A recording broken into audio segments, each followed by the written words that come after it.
Voilà, le temps avance à grands pas. Et demain soir, nous allons célébrer un événement exceptionnel que l'on a appelé Yom Yerushalayim. Le 28 Iyar, Tav Shin Kaf Zain, 5767, eh bien, l'armée israélienne, Tzahal, a réunifié Jérusalem. Pour beaucoup, ça peut sembler un événement comme un autre. Mais pour le peuple juif, c'est un événement exceptionnel. Faisons un petit retour en arrière. Lorsqu'en novembre 1947, à Lake Placid, l'Assemblée des Nations Unies décide le partage de ce que l'on appelle la Palestine, elle définit un État arabe, un État juif, avec des frontières qui sont ce qu'elles sont, et une zone internationale que constitue Jérusalem. Les États arabes refusent le plan de partage. Et c'est une guerre impitoyable où le jeune État juif est poussé dans ses derniers retranchements, sachant que s'il perd la guerre, eh bien, la Shoah qui venait d'être traversée par des milliers d'entre eux pouvait à Dieu ne plaise se reproduire, car les populations ennemies ne laissaient aucun doute sur leurs intentions vis-à-vis des habitants du nouvel État juif. Et puis, la guerre est gagnée, les frontières sont un peu plus sécurisées, mais malheureusement, eh bien, la partie orientale de Jérusalem reste aux mains de la Légion arabe, l'armée jordanienne équipée et dirigée par des officiers britanniques. Et l'émirat arabe de Transjordanie annexe, contre le droit international, la partie orientale du Jourdain, ce qu'on appelle la Cisjordanie, et se transforme en royaume hachémite de Jordanie. Et il annexe aussi la partie orientale de Jérusalem. Cet état de fait n'est reconnu que par deux nations souveraines. La Grande-Bretagne, on comprend pourquoi, au regard du jeu malfaisant qu'elle a joué dans cette histoire, et le Pakistan, là aussi, on le comprend aussi. Personne ne proteste. Pendant 19 ans, il n'y a pas des résolutions demandant la cessation de l'occupation illégale de la Cisjordanie. On ne reconnaît pas, mais somme toute, on s'en accommode bien. Et puis voilà que, en 1967, les menaces s'accumulent contre le jeune État juif.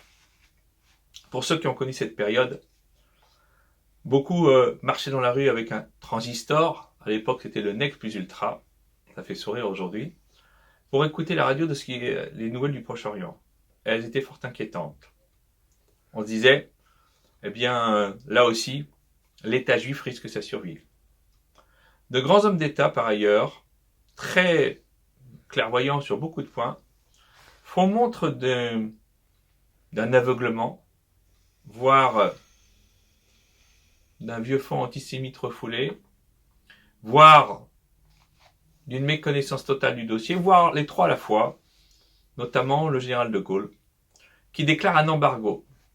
Sauf que l'embargo, finalement, il nuit principalement à Israël.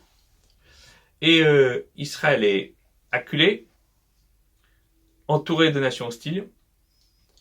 On ferme le détroit de Tiran, c'est-à-dire qu'on l'empêche de s'approvisionner.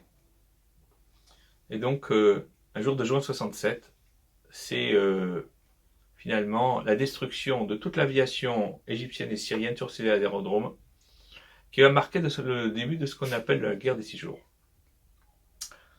Le roi de Jordanie, Hussein, est prévenu par le gouvernement israélien, par des canaux officieux, de ne pas se mêler de cette affaire. Que si on ne l'attaque pas, Israël ne s'en prendra pas à la Jordanie. Nonobstant ces avertissements, il fait bombarder. Il fait bombarder le territoire israélien et Jérusalem est lourdement attaquée.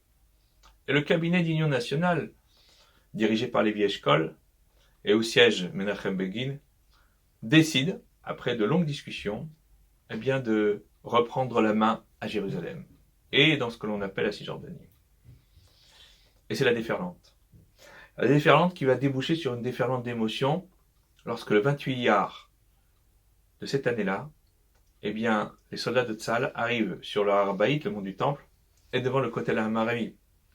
que l'on entend le son du chauffard à la radio, et que tout Israël est en plein de larmes et d'émotions, et que même ceux qui ne sont pas d'une croyance absolue, eh bien, voient se réveiller en eux leur Neshama Yehudit, leur âme juive.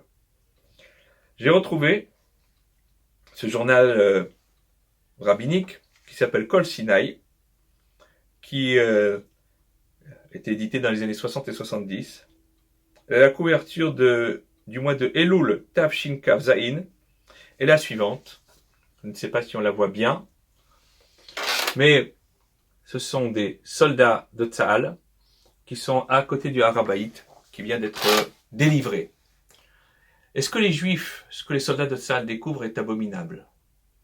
Ils découvrent le quartier juif de la vieille ville, totalement rasé, les yeshivot, les synagogues détruites, rasées par l'armée jordanienne.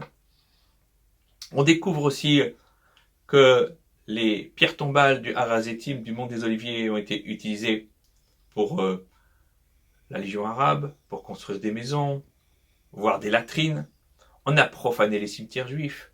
Partout, à Hebron, à Jérusalem.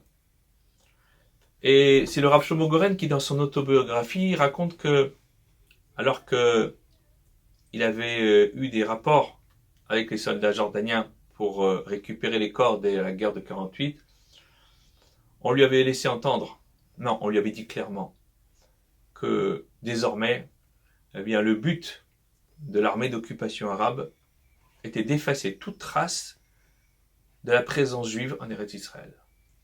Et c'est ce but qui a été poursuivi pendant 19 ans. Et c'est ce but qui est encore poursuivi aujourd'hui par tous ceux qui tentent de réécrire l'histoire. Les révisionnistes dans le mauvais sens du terme. Nous avons les révisionnistes de la Shoah, on a aussi les révisionnistes de l'histoire d'Eretz Israël. Et le peuple juif se doit d'être extrêmement vigilant à ce sujet. De savoir que depuis 1967, eh bien c'est vrai, les juifs du monde entier peuvent prier aux côtés de la Marie, peuvent prier à la grotte de Marpella, à Hebron, sur le tombeau des patriarches. Ils peuvent prier sur le kever Rachel, sur la tombe de Rachel à Bethléem. Ils peuvent prier sur le kever de Yosef à Tzadik, à Shrem, à Naplouse. Tout ce qui leur était interdit auparavant. Mais que les populations d'autres cultes ont parfaitement le droit d'exercer leur culte, qu'ils soient chrétiens ou musulmans, et que finalement, dans un État d'Israël qui constitue un exemple de démocratie dans ce Moyen-Orient si compliqué, eh bien, cette journée de Jérusalem, elle est porteuse d'espoir, non seulement pour le peuple juif, mais pour l'humanité tout entière, car Jérusalem n'est-elle pas, comme l'a dit le psalmiste, Yerushalayim ke'ir shechubrala yardav, une ville où tout se rassemble. Et ce n'est pas pour rien qu'en cette fameuse année 67 est parue une chanson que tout le monde connaît, Yerushalayim shel zahav. Parce que la Jérusalem d'or, elle trouve sa source dans un passage talmudique. On nous dit que Rabbi Akiva a acheté à sa femme Rachel, et il lui avait promis, alors qu'il vivait dans la pauvreté, le jour où je serai devenu un grand maître, je t'achèterai Yerushalayim shel zahav, un diadème en or qui représente la ville de Jérusalem. Toute la beauté du monde se trouve concentrée à Jérusalem.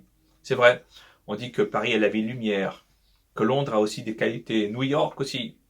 Mais Jérusalem a une étincelle de spiritualité qui nous porte, qui nous parle, qui nous donne de l'espoir. Et c'est l'espoir de Jérusalem que nous allons célébrer, confiné malheureusement, mais que nous allons célébrer quand même.